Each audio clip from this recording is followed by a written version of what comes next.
Now here's something I do with my coaching students. I set up cones on the court, different colours, and these colours actually mean something, and it's how I want my students to view a tennis court.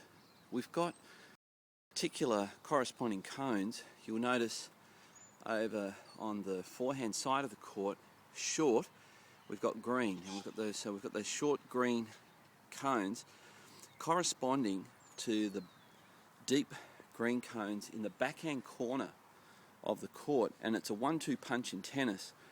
In the middle, virtually the middle of the court, I've marked with red cones a zone to as no man's land, and I'm encouraging my students to keep the ball away from that zone there.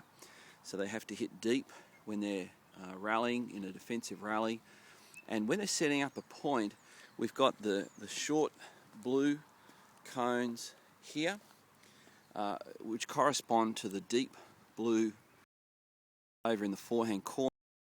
So these cones represent how students can set up a point, and we also teach the use of the strap which marks the low part of the net.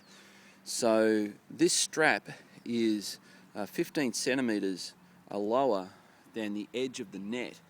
So therefore, when rallying, a player has a greater likelihood of being able to stay in the point, use the lowest part of the net. Also, the lowest part of the net, if they hit on the, almost just basically hit over the low part of the net, wherever they are on the court, they will find themselves playing to where these cones are and setting up a point. So if an opponent hits the ball deep into the blue, so deep blue, and my student on this side of the net is going to hit over the low part of the net, they're actually by default going deep blue on the other side of the net. And what you'll find is that most people don't do this. They play to get the ball back, they play not to lose, rather than playing to set up a point or structuring a point so that they can win. So again, we've got deep blue, which corresponds to short blue. It's the 1-2 punch. So if a player, if you're able to set a ball up into the deep blue, generally people will hit that ball back, not into your deep blue, but will generally into your red zone. And if they do hit into the red zone, then that's followed up by you hitting it short blue.